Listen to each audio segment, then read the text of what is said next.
Greetings, everyone. Rajee Narinesingh here, transgender activist, author, mystic, actress, reality TV personality. I'm a lot of things, y'all. I'm also a transgender woman of color that's been through a lot of things. From the age of 4, they were calling me faggot. I didn't know what the word meant, but that's what they were calling me. And I didn't like the way the word made me feel, the energy behind the word. There was something different about me. I wasn't like the other little boys. And from that time in my life, for most of my life, and even still sometimes now, I feel like I'm in a war fighting to live my authentic truth. Just maneuvering through society as a transgender person can be so challenging, and boy, do I have many, many stories. I remember one time going through a drive-through to get something to eat, and the guy is taking my order and he's being really pleasant and nice. And I get up to the window and he sees me and he busts out laughing hysterically. All I wanted to do is get something to eat, and I'm like the laughing stock. Many days sitting at my desk at work with no bathroom to use. Many a days holding my pee and feeling like my bladder was gonna burst because I'm transgender. Not having the support of my family. Thankfully, it's been a mixed bag for me. Unlike many trans people that don't have any family that support them. But thank God my mom's been in my corner, even when she didn't understand the transgenderism and didn't accept it. I never felt like she turned her back on me. I felt like she's always been there supporting me. And I have a number of family members that love and support me that I'm so grateful for. But they're still family that don't accept me because I'm trans and don't want anything to do with me. Going for black market procedures because the desire in me to match the way I felt on the inside with the way I looked on the outside was so strong. It was almost like I didn't even want to live life if I couldn't be my true self, if I couldn't be the woman that I knew I was inside, on the outside, rolling the dice and almost dying from those black market procedures. Many years of walking around with a disfigured face, and I tell you, it's hard enough being a transgender woman of color. Try being a transgender woman of color with a really disfigured face. Oh my God. All the judgment I went through and the medical issues that I still deal with.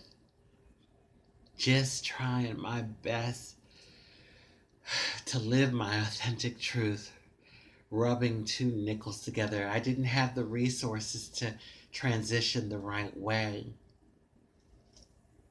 I've even been brutally attacked a few times in my life because I'm transgender.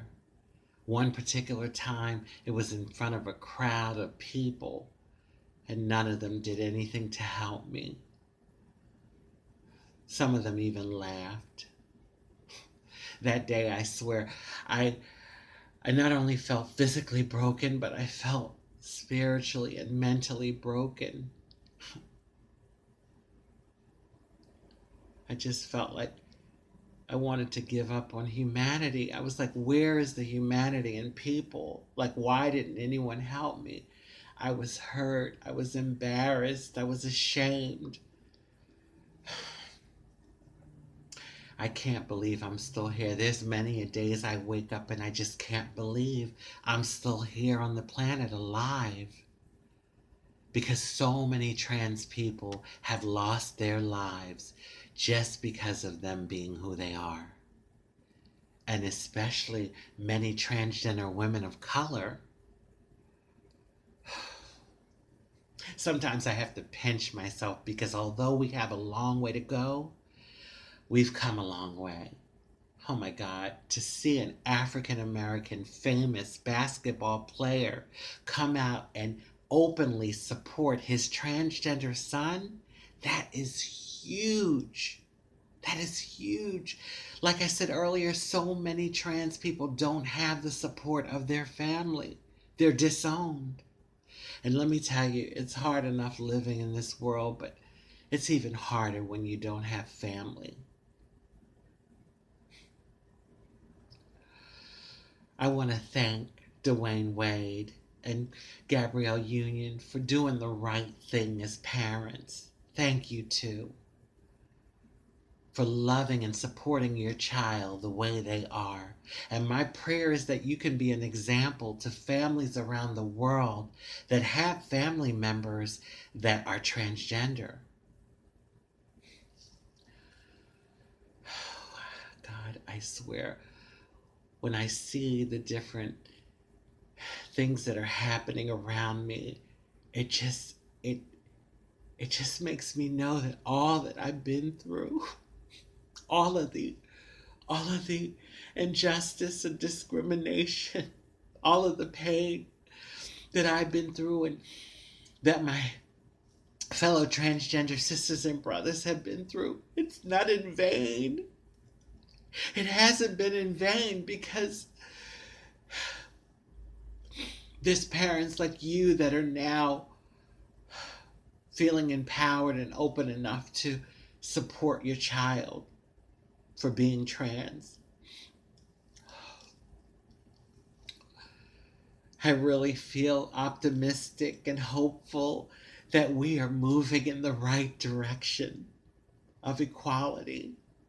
We're moving in the direction of equality for our trans people.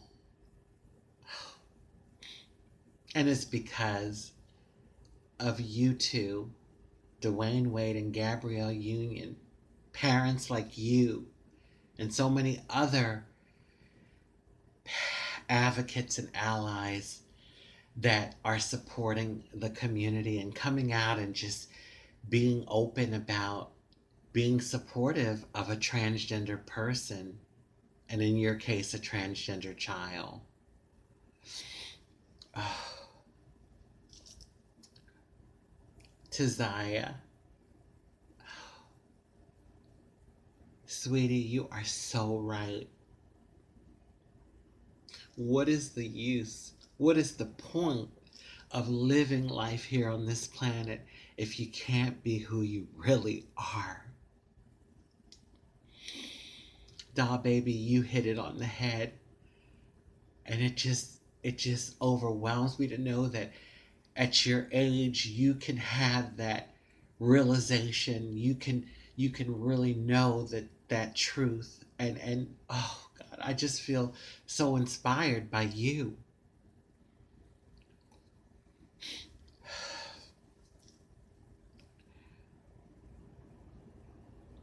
Shine bright, sweetie, shine bright. You definitely have a future that many of us trans people didn't have. And isn't that what it's all about? Making it better for the next generation. I feel so damn lucky to be here to witness it live and in living color. I'm witnessing the next generation of trans people coming out and things being so much better for you. Shine bright, Zaya. And never forget that we trans people have come a very long way. Never forget that. I wish everyone divine love, peace, joy, good health, intelligence, prosperity, and many wonderful blessings. Bye.